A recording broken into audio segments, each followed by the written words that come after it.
আজকের সকালটা একটু অন্যরকম ছিল। এত ঠান্ডা পড়েছে আমাদের এদিকে যে বিছানা থেকে উঠতে ইচ্ছা করছিল না।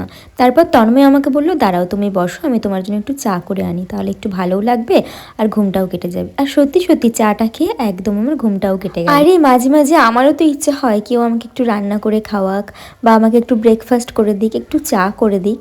সবসময় তো নিজেই রান্না করে খাই আর সবাইকে খাওয়াই, কিন্তু আমি আমার জীবনসঙ্গী হিসেবে এমন একজনকে পেয়েছি যে আমাকে সব সময় কেয়ার করে, আমাকে সব দিক থেকে সাপোর্ট করে।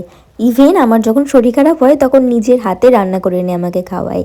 আর ওর রান্না একটা আলাদাই টেস্ট আছে। অনেকেই বলে যে নিজের ভালো থাকার কথা কাউকে বলতে নেই, তাহলে নাকি হাই লেগে যায়, মানে ওই যে বলে না চোখ লেগে যাওয়া।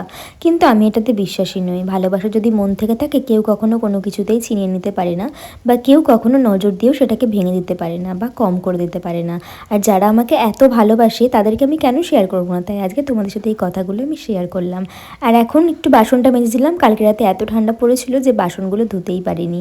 সকালে উঠে বাসন মেজে এখন ব্রেকফাস্ট করব। আজকে ঘুম থেকে উঠতে অনেকটা লেট হয়ে গেছে, আর কালকে বাসি ভাত ছিল কিছুটা, সেটা দিয়েই আজকে ভাত ভাজা করছি। তন্ময় বললো তুমি ভাত ভাজা করো, আজকে দুপুরটা এটা দিয়ে আমাদের চলে যাবে।